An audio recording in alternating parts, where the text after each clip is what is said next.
और अनफॉर्चुनेटली लड़कियों की भी ये सोच बनती जा रही है। और जैसे लड़के कहते हैं ना गोल्ड डिगर, ठीक है, लड़कियां भी, अब मैं आपको बताऊं, मासूमियत टू अनफॉर्चुनेटली नहीं रही। अनफॉर्चुनेटली जो अभी करंट लॉट है ना, वो तो बात बहुत आगे जा चुकी है, बहुत आगे। मतलब आपने जो फुट स्टेप्स बताए ना कि पहले सलाम होता है फिर हाल चाल होता है, उसको टाइम लगेगा। ये जो करंट जनरेशन है ना, मतलब मैं बहुत ब्लंट बोलने वाला हूँ और sorry to use blunt words, वो तो 3 दिन बाद सेक्सटिंग पे आ जाता है। ये तो पीछे रह गई ये बातें कि पहले मासूमाना सवालात होंगे, हाल चाल पूछा जाएगा, वो तो 3 दिन में उन्हें पता नहीं किस डगर पे आ जाते हैं, वो तो पिक्चर शेयर करने पे आ जाते हैं, अल्लाह माफ़ करे। और मसला ये है कि इनमें से ज़्यादातर नौजवान हमारे जो है ना, वो आ रहे होते हैं ऐसी सिटीज़ से जहाँ कंजर्वेटिव माहौल, छोटी सिटीज़ हैं। और टू बी ऑनेस्ट, जब वो आते हैं ना लाहौर की यूनिवर्सिटीज़ में या इस्लामाबाद या किसी यूनिवर्सिटी में, उनका चाका खुलता है। मैं बार बार ये वर्ड कह रहा हूँ, ठीक है, और वो एक मिशन विजन लेकर आए होते हैं। तो फिर आप इस थॉट के बारे में क्या कहते हैं जो ये कहते हैं कि अगर आप गुनाह को या अपॉर्चुनिटीज़ को एक्सेसिबल बना दो तो फिर लोगों की फ्रस्ट्रेशन कम हो जाएगी। फॉर एग्जांपल प्रोस्टिट्यूशन को आप डीक्रिमिनलाइज कर दो ताकि लोगों की फ्रस्ट्रेशन कम हो। यही तो शैतान का पूरा वर्ल्ड ऑर्डर है कि एक तरफ से इनकी आग भड़काओ, वाला उमन्नियन ना हो, उसने तो कहा था, ठीक है, कि मैं तो ऐसी की तैसी फेरूंगा। और फिर वो एवेन्यूज भी बनाओ जहाँ पे जाके लस्ट को निकालें, जाके वो क्लब्स बनाओ, वो पब्स बनाओ। और यही वेस्ट ने किया।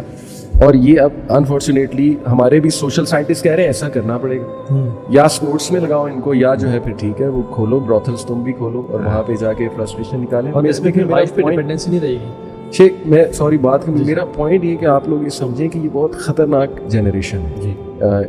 मैं मतलब नेगेटिव इतना नहीं होना चाहता, लेकिन I have to tell you guys के फट रहे हैं। अच्छा, आप ये उन एज की बात कर रहे हैं जो कि OA लेवल्स की हैं या जो यूनिवर्सिटीज़ में हैं? देखें ब्रो, ये मैंने आपको कहा ना कि बहुत से लोग जब यूनिवर्सिटी आते हैं, एक तो वो कंजर्वेटिव माहौल से ज़्यादातर आ रहे हैं, ठीक है। जब वो एकदम यूनिवर्सिटी आते हैं, उनकी आंखें खुलती हैं, ठीक है। वो जब माहौल देखते हैं, तरबियत ऐसा सच हुई नहीं होती, तो वो कहते हैं वाई नॉट। सीधी सी बात है, उनके जहन में ही नहीं होता कि नहीं करना, वो तो बल्कि अपॉर्चुनिटी, वो मिशन विजन बना के आए होते हैं कि वाई नॉट, सब कर रहे हैं, मैंने भी करना है। टिकटॉक देखा होता है, टिकटॉक में वो जो है वो औरतें आपको पता है नुमाइश कर रही हैं, तो उनके जहन में पूरा एक वो खाका हो कि मैंने जाके ये करना ही करना है, और एक नहीं 10-10 के साथ करना। और अनफॉर्चुनेटली लड़कियों की भी ये सोच बनती जा रही है।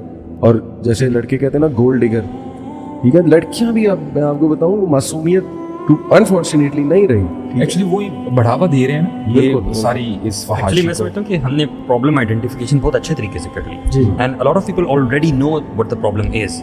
We all know this is wrong, right or wrong, but शेख समटाइम्स होपलेसनेस होती है कि यार ये किस लेवल पे हमारी यूथ अगर इस लेवल पे जा चुकी है तो फिर आखिर क्या करें।